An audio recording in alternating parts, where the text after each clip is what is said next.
When we started this process about a year back, I spoke to Mr. Chitambram, Mr.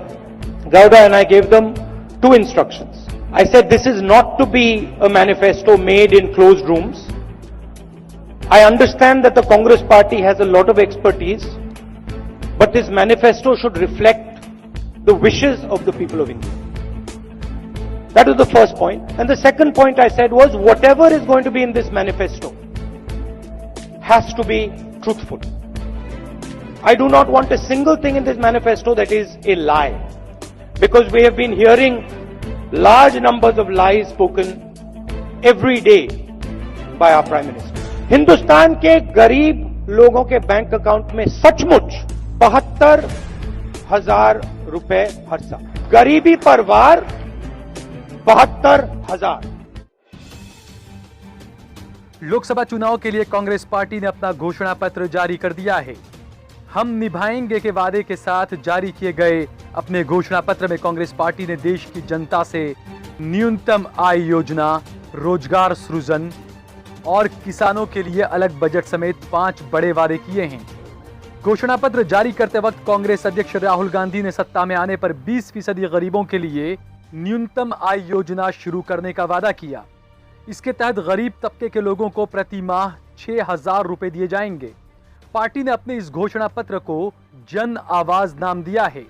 Congress अध्यक्ष राहुल गांधी ने कहा है कि हमने अपने चुनाव चिन्ह हाथ की थीम को ध्यान में रखते हुए 5 बड़े वादों को इसमें शामिल किया है।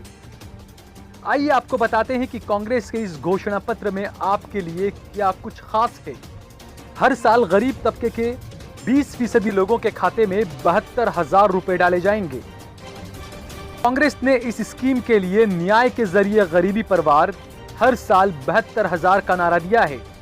कांग्रेस पार्टी ने सत्ता में आने पर 2020 तक 22 लाख सरकारी नौकरियां देने का वादा किया है। 10 लाख लोगों को ग्राम पंचायतों में रोजगार देने का वादा किया गया है।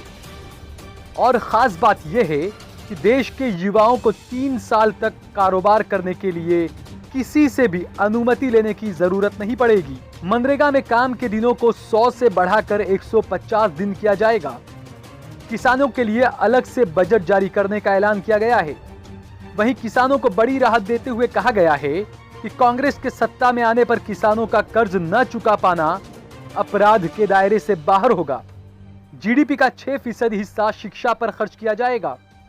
यूनिवर्सिटीज, आईआईटी और आईआईएम समेत टॉप संस्थानों तक गरीबों की पहुंच को आसान करने का भी वादा किया गया है।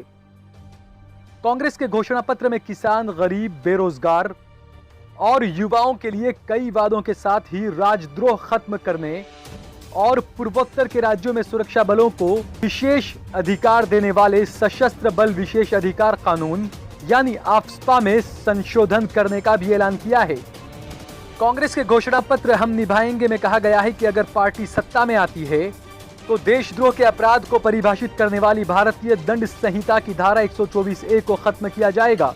घोषणा पत्र में लिखा गया है कि इस धारा का देश में काफी दुरुपयोग किया जा रहा है।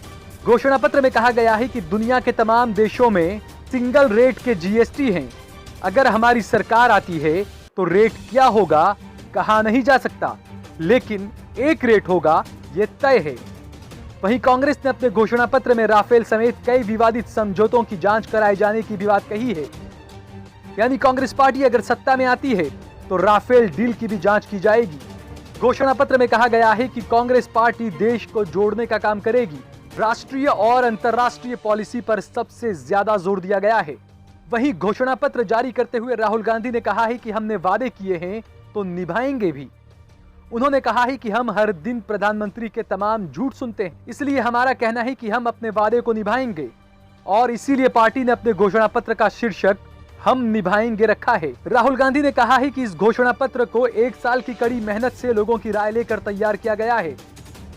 उधर घोषणा पत्र जारी करते हुए पूर्व प्रधानमंत्री मनमोहन सिंह ने कहा है कि कांग्रेस पार्टी के इस घोषणा पत्र की चर्चा देश भर में होगी। गरीबों के कल्याण को इसमें जगह दी गई है। यह आगे बढ़ाने वाला घोषणा पत्र है जिसमें गरीबों, छात्रों, किसानों और अल्पसंख्यकों समेत समाज के सभी वर्गों के कल्याण का ध्यान रखा गया है। हम लोगों को ये बताने जा रहे हैं कि बीते 5 सालों में बीजेपी राज में कैसे किसानों और गरीबों के हितों की अनदेखी हुई है। और हम कैसे देश को आगे ले जाने वाले हैं। आपको बता दें कि कांग्रेस पार्टी का ये घोषणा पत्र पूर्व वित्त मंत्री पी चिदंबरम के नेतृत्व वाली कमेटी ने 3 महीने में तैयार किया है। इस घोषणा पत्र को तैयार करने में कांग्रेस पार्टी ने मशहूर अर्थशास्त्री अमर्त्य सेन समेत कई दिग्गज अर्थशास्त्रियों से सलाह और मशवरा लिया था। बताया जा रहा है कि गरीबों को प्रति माह 6,000 रुपए दिए जाने की स्कीम भी अमर्त्य सेन की सलाह पर ही जारी की गई है। वहीं कांग्रेस जनरल सेक्रेटरी प्रियंका गांधी ने युवाओं से अपील की है कि वो एक बार पार्टी के इस घोषणा पत्र को जरूर पढ़ें। वहीं घोषणा पत्र पर भाजपा के सवाल उठाने पर कांग्रेस पार्टी ने कहा है कि 2004 में जब हमने घोषणा पत्र बनाया था तब कुछ ब्लॉग लिखने वालों ने कहा था कि नरेगा के लिए पैसा कहां से आएगा, लेकिन हमने मनरेगा को सफलतापूर्वक लागू करके दिखाया। इसी तरह 2009 में खाद्य सुरक्षा योजना के बारे में धनराशि कहां से आएगी ये पूछा गया, लेकिन हमने इसे भी लागू कर सफल बनाया। इसी तरह हमारे इस घोषणा पत्र में किए गए तमाम वादे भी हम जरूर पूरा करके दिखाएंगे। बहरहाल अब देखना यह है कि 2014 में मोदी के गढ़े गए जुमलों से अविश्वास में जी रही जनता कांग्रेस के इस घोषणा पत्र पर कितना यकीन करती है। तो ये हमारा पहला कदम न्याय का कदम। जैसे ही वो पैसा उनके जेब में जाएगा वो चीजें खरीदना शुरू करेंगे। जैसे ही वो चीजें खरीदना शुरू करेंगे इकोनॉमी फायर होगी, स्टार्ट होगी और जो हमारे यूपीए के समय ग्रोथ के लेवल्स थे वो ही फिर से हो जाएंगे। ब्यूरो रिपोर्ट, देश लाइव। देश और दुनिया की तमाम छोटी और बड़ी खबरों के लिए हमारे चैनल को सब्सक्राइब करना न भूलें और बेल का बटन जरूर दबाएं।